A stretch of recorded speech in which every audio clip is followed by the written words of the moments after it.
Hi, my name is Jacob and welcome to another episode of Uncut on the Abrasive Conversations platform. Before I go into today's episode, I would like to thank everyone who latestly subscribed. I appreciate it. I appreciate everyone who put a comment. There is a lot of racist comments in this section, but it's expected. We are living in South Africa, a broken country that for so many years experienced racism. And there is still a lot of people with racist attitudes and racist ideas. So of course the comment section will definitely reflect the attitudes of South Africa. So there is a lot of people who really get my segments and the critique, and then there is other people who are steadfast in their ideas, ideologies, and their worldviews, and they're not willing to change it. Now me, I engage people so that I can change my worldview, but my worldview is also founded on the value or the principle of human dignity. I don't want anything that I say take someone else's dignity away from them. Anything that I do, I don't want to take anyone's dignity away from them. That means is that I expect from people, when I deal with them, that they do the same, that they don't take my dignity away. But that's what the racism does in racist comments. It attempts to take my dignity away from me so that those people who make those comments feel better about themselves. So thank you for the support. I truly appreciate it. This is just a segment on the reports that is now out on treason. So there's a court case, not a court case. They are four cases submitted what is relating to treason. So nobody is mentioned to it.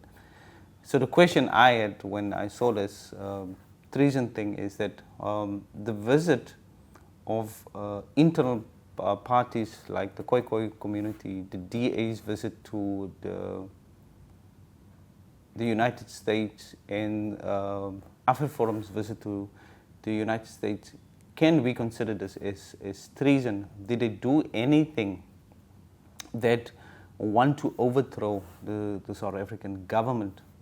And I don't think it is treason. I might be wrong, but based on the conversations and what came to light in the media, I don't think we are at X of treason yet. However, the concerning point for me is that this is South Africans that is running to a very racist country and government at this particular point, and they allowed by that country's political representative to have this type of conversations with them. So what I see is that racists attract racists. So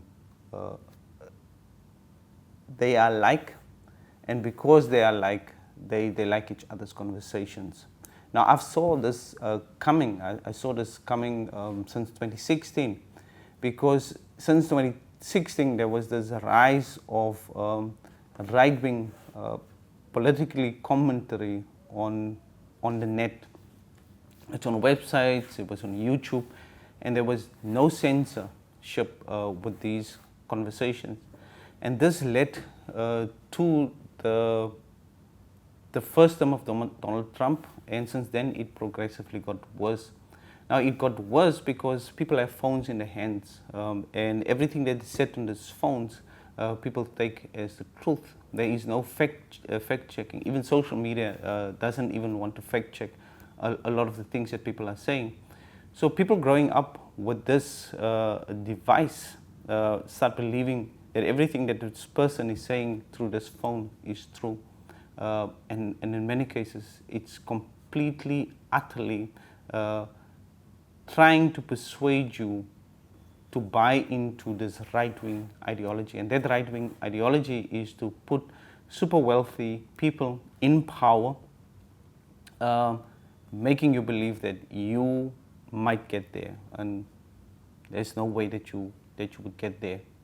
So the DA's visit and now the Cloete and Sons community call for a visit to the United States is the indication to me is that these are racist sects of our society that want to engage a government that is extremely aggressive towards the rest of the world. The United States, under the leadership of Donald Trump, wants to take over Greenland. It wants to take over the Panama Canal. They already renamed the Gulf of Mexico to the Gulf of America. They've cut ties with Ukraine, which are their ally. They are cutting funding to a lot of countries across the world. They're raising tariffs on different countries, China, Canada, and Mexico. This is a very aggressive country that is led by racists. So if political parties and indigenous groups want to go to the United States of America, it means that the ideology and the type of politics that they see in the United States is the type of politics that they want to see in South Africa. And that is extremely dangerous to us. So we as South Africans must put a stop to it. We cannot allow these groups or this type of politics influence the larger part of the South African population.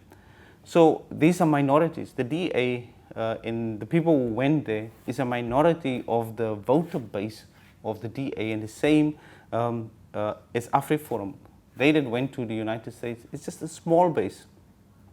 They are not every Afrikaner in South Africa, so they representing a small sect, but they present it as they're speaking with regards to everyone. And the media doesn't help because they sensationalize a lot of these acts that these right-wing groups are doing. So this is my appeal and my call to action to you as a listener on this channel, but also someone who might come across a clip on the internet speaking on this particular issue. South Africa is too much of a broken and fragmented society to allow right-wingism and racist attitudes toward the majority of people. South Africa is trying to build a post-apartheid country where we take the majority of black people who are in poverty to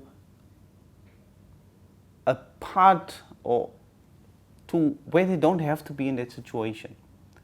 And the historical issue, the poverty issue in South Africa is a historical issue. But this is what people can't get. They just keep blaming the ANC government. But they don't think about the amount of resources that you need to take almost 70% of the population out of poverty. We don't have that money in South Africa. Not in the next, I would say 50 years, we don't have that resources. The government can tax us up until we don't have a last bit of money left, and we will still not be able to take out black people out of poverty and put them into middle class life, or just take them out of poverty completely. We don't have the money. We don't have the economy that is growing that will create more jobs and more opportunities for black people.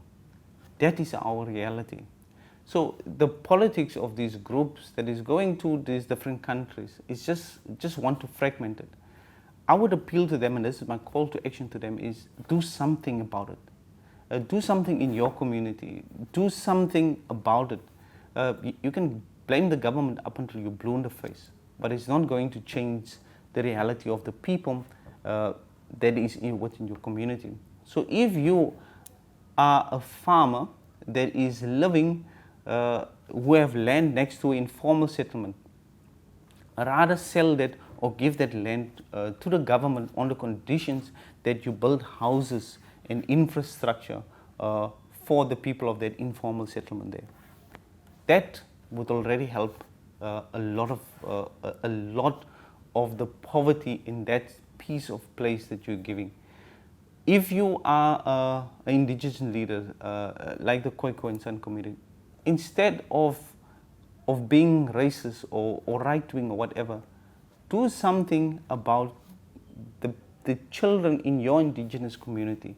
Teach them something. Teach them a value of inclusion in South Africa. Give them a resource or something to get them to university or get them into school. Buy them school shoes. It's our responsibility as South Africans to make South African the post-apartheid country that we all wanted. A country that is founded on non-racialism and human dignity. And that means is that the government alone cannot achieve it. We have to do our part. And our part is not to be racist and start helping out in the communities. And I'm doing it. I'll make a whole episode on the things that I'm doing. So I'm not just sitting here and talking. I'm literally doing it. I'm getting my hands dirty and I'm helping out where I can. Ladies and gentlemen, thank you for watching.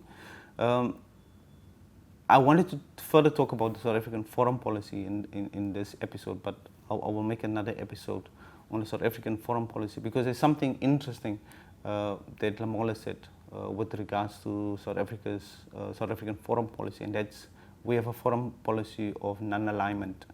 I'll speak about that in another episode.